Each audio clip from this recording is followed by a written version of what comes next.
Slogan দিয়ে বাড়ি ফিরছে।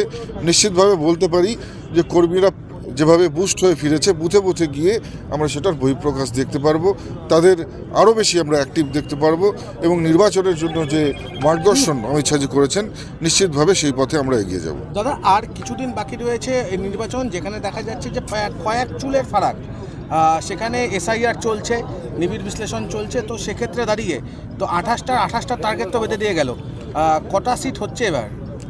দেখুন, আমরা যেটা টার্গেট নিই সেটা ফুলফিল করি এবং নিশ্চিতভাবে আমরা বিভিন্ন ঘাত প্রতিঘাতের মধ্য দিয়ে 2019 থেকে উঠে 2021, 2021-এর পর 24-24-এর পরে এবারে 26, সব মিলিয়ে আমাদের কর্মীরা যেমন অনেক বেশি ম্যাচিওর, তেমনি অনেক বেশি সনাতনীরা একজোট হয়েছে বলে আমরা মনে করছি এবং উত্তরবঙ্গের বিশেষ করে বিভিন্ন জনজাতি যারা দীর্ঘদিন থেকে বঞ্চিত, নিপীড়িত, লাঞ্ছিত, সেই জনজাতিগুলো নিজেরা আমরা একত্রিত হতে পেরেছি।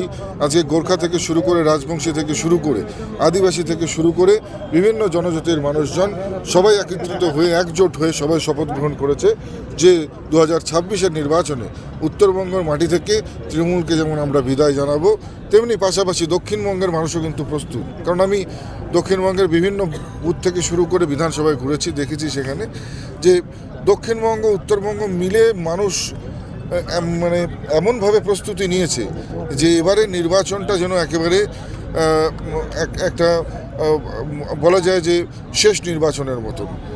হিন্দুদের জন্য বলা যায় যে একটা যে শেষ প্রচেষ্টা, যে কোনোভাবেই হোক, যে কোনোভাবেই হোক পশ্চিমবঙ্গে ভারতীয় জনতা পার্টির প্রতিষ্ঠা করবার জন্য। কারণ নিজেদের ভবিষ্যৎ প্রজন্মের কথা মাথায় রেখে আজকে সবাই একজোট হচ্ছে, উন্নয়নের কথা মাথায় রেখে সবাই একজোট হচ্ছে, বাংলার গরিমাকে ফিরিয়ে নিয়ে আসার কথা ভেবে মানুষ আবার একজোট হচ্ছে। দাদা, আপনি দীর্ঘদিন কেন্দ্রীয় স্বরাষ্ট্র প্রতিমন্ত্রী ছিলেন, তো একটা জিনিস দেখা যাচ্ছে উত্তরবঙ্গ বরাবর বঞ্চিত। এইমস, তার সাথে হচ্ছে ফেন্সের দাবি তুললেন কেন্দ্রীয় স্বরাষ্ট্রমন্ত্রী, তার বক্তব্যে উঠে গেল এইমস উত্তরবঙ্গের। হ্যাঁ, ডেফিনেটলি এইমসের প্রয়োজন রয়েছে, কারণ আপনারা জানেন যে উত্তরবঙ্গে সেরকম সুপার স্পেশালিটি হসপিটাল নেই। যে এইমসটি আমাদের উত্তরবঙ্গে রায়গঞ্জে হবার কথা ছিল, আপনারা জানেন যে বিভিন্ন কারণ দর্শিয়ে মুখ্যমন্ত্রী সেটাকে দক্ষিণবঙ্গে প্রতিষ্ঠিত করেছেন। সবসময় উত্তরবঙ্গকে বঞ্চিত করবার একটা প্রচেষ্টা। তো স্বাভাবিকভাবেই আমরা আরও একটি এইমস, যেখানে প্রত্যেক রাজ্যে একটি করে এইমস হয়, সেখানে পশ্চিমবঙ্গের ক্ষেত্রে আরও একটি এইমসের ঘোষণা মাননীয় গৃহমন্ত্রীজি করেছেন।